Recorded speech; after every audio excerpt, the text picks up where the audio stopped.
नमस्कार विद्यार्थियों, आज हम बीए थर्ड ईयर के मध्ययुगीन विचारक पहला हमने संत ऑगस्टाइन पढ़ा और आज हम दूसरे जो महत्वपूर्ण विचारक हैं सेंट थॉमस एक्विनास इनके बारे में अध्ययन करेंगे। जो मध्ययुगीन विचारक हैं वो सभी विचारक राज्य के स्थान पर चर्च को प्राथमिकता देते हैं। जैसा कि आपके सिलेबस में थॉमस एक्विनास हैं, उनका जन्म 1225 में इटली में हुआ। ये बचपन से वैराग्य प्रवृत्ति के थे, इसलिए अपने आरंभिक जीवन में ही चर्च के पादरी के रूप में इन्होंने कार्य करना शुरू कर दिया। अर्थात हम यूँ कह सकते हैं कि ये शुरू से ही चर्च को सुप्रीमेसी प्रदान करने का कार्य इन्होंने किया, क्योंकि शुरू से ही ये चर्च में पादरी के रूप में कार्य करना इन्होंने शुरू किया। जैसा कि मैंने पहले आपको बताया कि मध्ययुगीन जो वेस्टर्न थिंकर हैं, विचारक हैं, उनके जो दर्शन का मुख्य आधार है वो चर्च है। चर्च को ये एक सर्वोच्च संस्था मानते हैं। इनमें एक्विनास का नाम भी प्रमुख नामों में आता है। ऑगस्टाइन, एक्विनास की प्रमुख पुस्तकें जो हैं वो सबसे प्रमुख पुस्तक है Summa theology on kingship, king of churches, politics, अरस्तु पर टिप्पणी। ये इनकी प्रमुख रचनाएं हैं, जिसमें सबसे ज़्यादा इम्पोर्टेंट रचना जो है वो सुमा थियोलॉजी है। आप इसको याद कर लें, यह आपके एग्ज़ाम में छोटे सवालों के रूप में आ सकती है। अगली बात हम करते हैं, थॉमस एक्विनास एक ऐसा मध्ययुगीन विचारक है जो राज्य यानी अरस्तुवाद, क्योंकि अरस्तु ने राज्य का एक वर्गीकरण प्रस्तुत किया है, और चर्च जिसको कि ईसाईत्ववाद के, इन दोनों के मध्य एक्विनास ने समन्वय स्थापित करने की कोशिश करी। लेकिन इसने अरस्तुवाद को ईसाईत्ववाद की सर्वोच्चता स्थापित करता है, क्योंकि अरस्तुवाद के ऊपर भी, हालांकि इसने अरस्तुवाद और ईसाईवाद में जो समन्वय करने की कोशिश करी है वो अच्छी बात है, लेकिन फिर भी इन्होंने चर्च की जो ईसाईत्ववाद की जो कंसेप्ट है उसको इन्होंने सर्वोच्च स्थापना करने की कोशिश करी।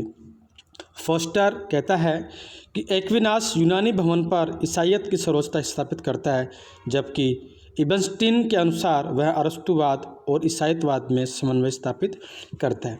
चूँकि एक्विनास ईसाईत्ववाद की सर्वोच्चता स्थापित करता है, डनिंग ने इसीलिए इसे ईसाईयतवादी कहा है। अब आपके सवाल जो एग्ज़ाम में आता है वो सबसे महत्वपूर्ण सवाल ये है कि एक्विनास के अनुसार कौन कौन से विचार हमें बताए गए हैं जो हमें पॉलिटिकल फिलोसफी के हिसाब से पढ़ने चाहिए।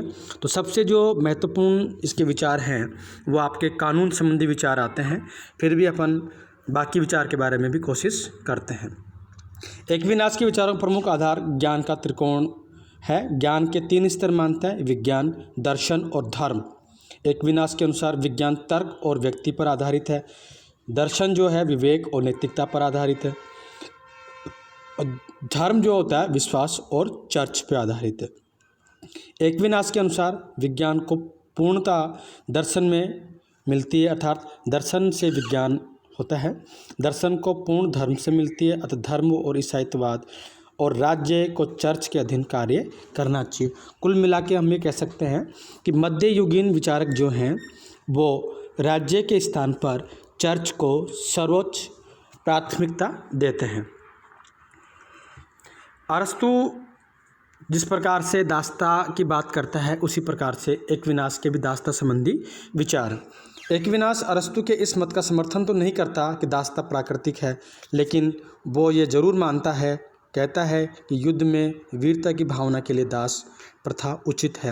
अर्थात दास प्रथा को एक्विनास भी अरस्तु की तरह उचित मानता है, लेकिन जहाँ अरस्तु दास्ता प्राकृतिक है, प्रकृति की देन है, ऐसा एक्विनास नहीं मानता है। राज्य की उत्पत्ति के संबंध में एक्विनास के विचारों की बात अगर हम करें तो एक्विनास ने ईसाईत्ववाद के मत का खंडन करता है और राज्य अन्याय का परिणाम है। ईसाईवाद के अंदर राज्य की उत्पत्ति का कारण है अन्याय, अन्याय की वजह से राज्य अस्तित्व में आया, ऐसा ईसाईवाद मानता है।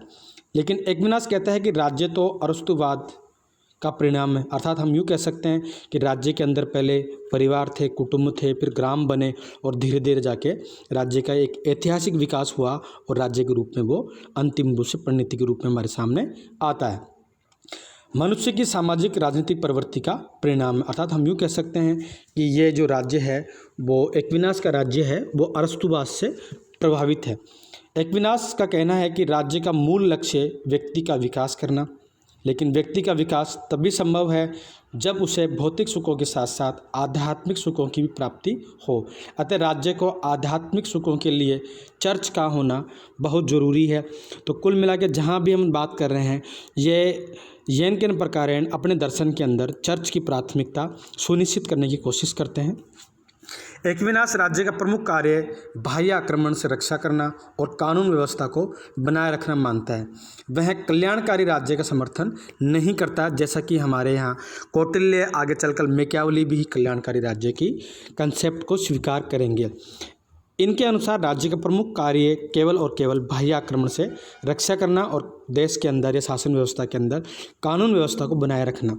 लेकिन वर्तमान के जो राज्य हैं उनका प्रमुख उद्देश्य है लोक कल्याणकारी राज्य, जो कंसेप्ट आया है ब्रिटेन से इनकी शुरुआत हुई थी और आज अधिकांश जो लोकतांत्रिक शासन व्यवस्थाएं हैं उनके अंदर पब्लिक वेलफेयर स्टेट्स का ही प्रचलन है। लेकिन एक्विनास ने पब्लिक वेलफेयर स्टेट या लोक कल्याणकारी राज्य का समर्थन नहीं किया। एक्विनास के अनुसार राज्य का आकार क्या होना चाहिए? एक्विनास के अनुसार राज्य का आकार अरस्तु से बड़ा बताता है। राज्य कई नगर राज्यों से मिलकर बने प्रांत के समान होगा, इसे वो रेंगम की संज्ञा देता है। संविधान के वर्गीकरण की बात करता है। हम आगे जो इनका सबसे महत्वपूर्ण विचार है कानून संबंधी विचार, उनके बारे में अध्ययन करने की कोशिश करेंगे। एक्विनास के अनुसार कानून संबंधी विचार जो हैं वो आपके शॉर्ट ऐसे टाइप यानी 7 नंबर का जो सवाल आता है, लघुत्तरात्मक प्रश्न जो हैं उनमें आपके सवाल ये आ सकता है। आप सवाल ये आएगा कि एक्विनास के अनुसार कानून क्या है या कानून संबंधी विचार बताइए। एक्विनास ने अपनी प्रसिद्ध पुस्तक सुमो थियोलॉजिका में कानून को 4 भागों में बांटा है। एक्विनास के अनुसार कानून के प्रकार कितने हैं? आप लिखेंगे 4 कानून हैं। तो उन्होंने अपनी प्रसिद्ध पुस्तक सुम्मा थियोलॉजिका में इन कानूनों का वर्गीकरण किया है। पहला कानून बताता है शाश्वत कानून।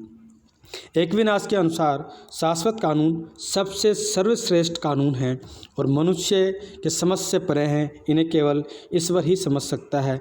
ये दृष्टि की उत्पत्ति और समाप्ति के संबंधित हैं। अर्थात हम यूँ कह सकते हैं शाश्वत कानून जो होते हैं वो आध्यात्मिकता लिए हुए होते हैं, जो आम मनुष्य की समझ से वो परे होते हैं। दूसरा जो कानून की बात करते हैं वो है डिवाइन लॉ, दैवीय कानून।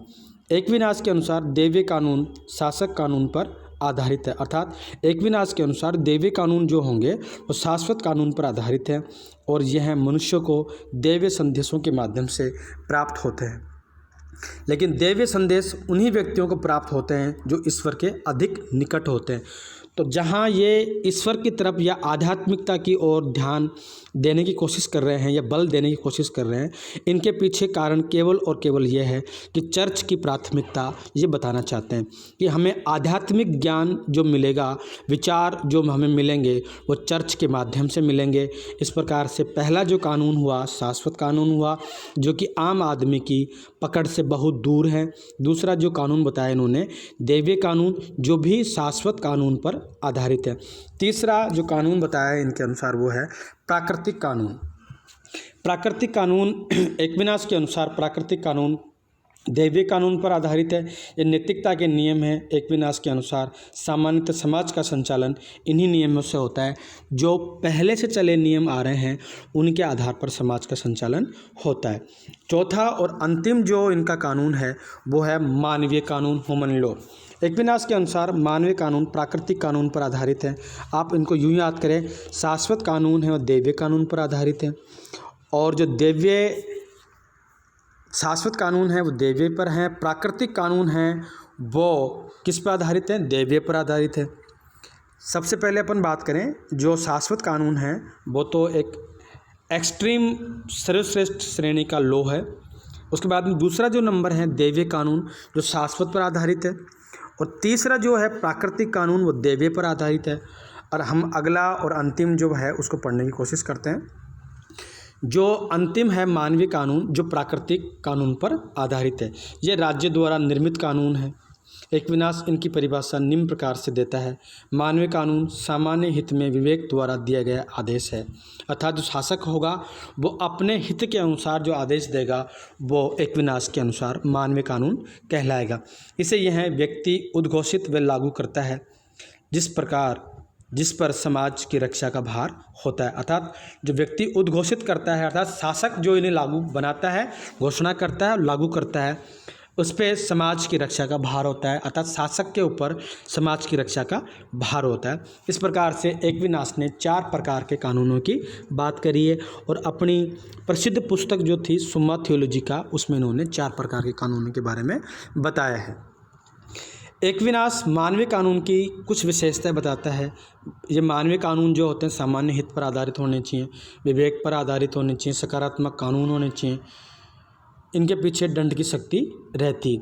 निष्कर्ष रूप से हम कह सकते हैं कि एक्विनास जो है वो अरस्तुवाद और ईसाईवाद पर समन्वय करते हुए अरस्तुवाद पर ईसाईवाद की सर्वोच्चता स्थापित करता है। क्योंकि अरस्तु ने यथार्थ और तथ्य पर आधारित दर्शन की बात करी है। इनका जो अरस्तु का दर्शन है वो ज़्यादा साइंटिफिक है। लेकिन आगे चलकर जो मध्य युग के अंदर जो एक्विनास हुए, सेंट ऑगस्टाइन हुए, इन्होंने राज्य के स्थान पर चर्च की प्राथमिकता को सुनिश्चित करने की कोशिश करी है। इस वीडियो में हम इतना ही पढ़ेंगे। Thank you.